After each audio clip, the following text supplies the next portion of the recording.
Hello friends, welcome to CS centre. आज हम देखिए जो कि इकोनॉमी का जो कंटिन्यू कर रहे हैं उसको हम आज फिर आगे एक नया टॉपिक के साथ, लेकिन जो हम प्रीवियस क्लास में अपना डिस्कशन किए थे, ठीक है, उसका हम एक सिनॉप्सिस या यूं कह सकते हो कि हम ये जो कि हल्का सा उसको सिनॉप्सिस बनाएंगे 5 से 7 मिनट के अंदर का। सबसे पहले देखिए क्वांटिटी जो टूल था, हमने उसमें क्या क्या लिया था, 4 पॉइंट लिए थे उसमें। जैसे 4-5 पॉइंट थे, सीआरआर था, एसएलआर था, रेपो रेट था, रिवर्स रेपो रेट था, बैंक रेट था, ओपन मार्केट था। अब इसका ये जो टूल होता है ये हमने पहले ही डिस्कस कर चुके हैं कि मार्केट में जो क्रेडिट होती है उसको किस तरह से रेगुलेट किया जाए, मतलब कि कब इंक्रीज किया जाए, कब जो है कि डिक्रीज किया जाए, मतलब मार्केट में कितनी करेंसी या फिर लिक्विडिटी या क्रेडिट होना चाहिए या कितनी नहीं होनी चाहिए। अगर मान लीजिए कि अगर हम यहाँ पे 2 कॉलम बना रखे हैं यहाँ, ठीक है, यहाँ पे एक रिड्यूस और इंक्रीज।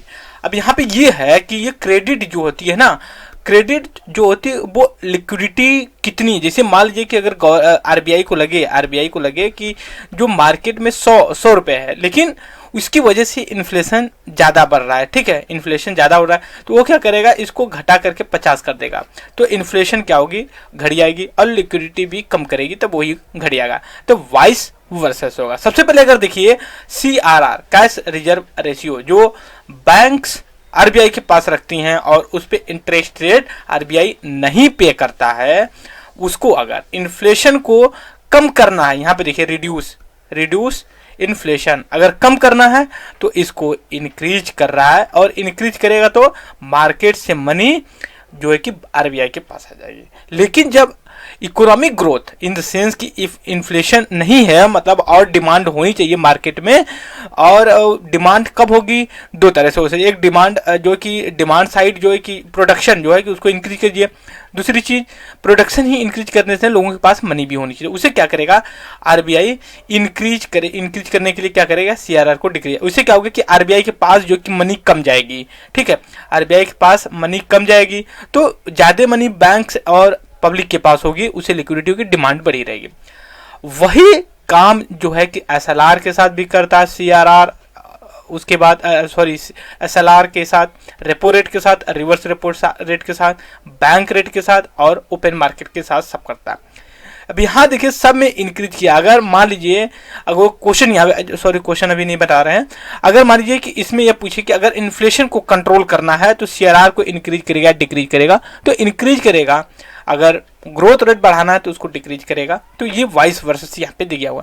अब यहाँ पे सेल गवर्नमेंट सिक्योरिटी और बाई सिक्योरिटी, इसका यह मतलब है कि अगर वो सेल करेगा ना तो जो लिक्विडिटी है मार्केट से वो आरबीआई के पास आ जाएगी, ठीक है, और अगर बाई करेगा तो जो सिक्योरिटी होगी आरबीआई के पास आएगी, लिक्विडिटी मार्केट में चली जाएगी।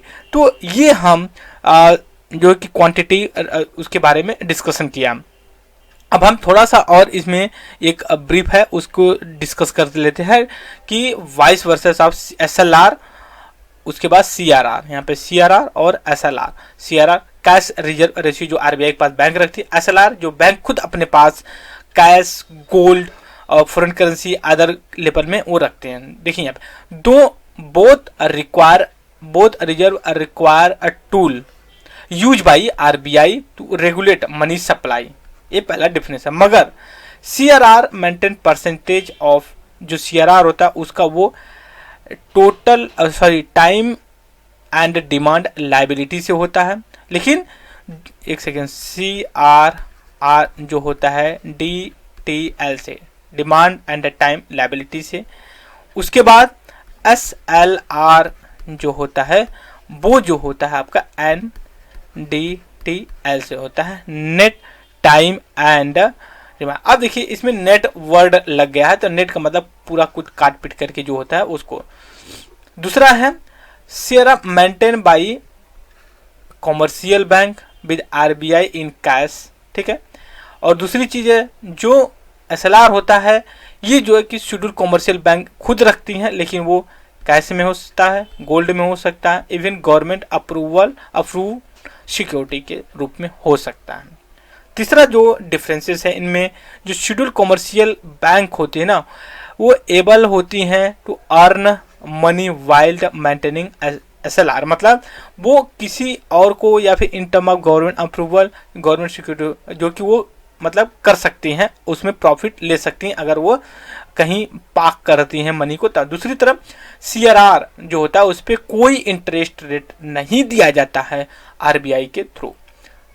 जो चौथा पॉइंट है CRR, ये शॉर्ट टू मीडियम टर्म का एक टूल है। जो SLR होता है वो लॉन्ग टर्म इम्पैक्ट करता है। जैसे मान लीजिए कि जो कैश है वो तो उसमें लिक्विडिटी से तरलता तो बहुत कम देंगे। जैसे मान लीजिए आपके पास 100 रुपये की नोट है, आप किसी भी दुकान में गए जो कि इमीडिएट आप कोई सामान लेकर के अपना पैसा एक्सचेंज, लेकिन आपके पास अगर मान लीजिए चेक है तो अगर किसी पान वाली दुकान या फिर चाय की दुकान पे लेकर के जाते हो तो कभी भैया हम चेक क्या करेंगे, ठीक है। तो SLR में लिक्विडेशन बहुत कम है लेकिन CRR में अच्छा है उसका शॉर्ट टर्म, तो इसलिए ये tool short term long term के लिए यूज किया जाता। सो इस वीडियो में इतना ही। Thank you very much discussion.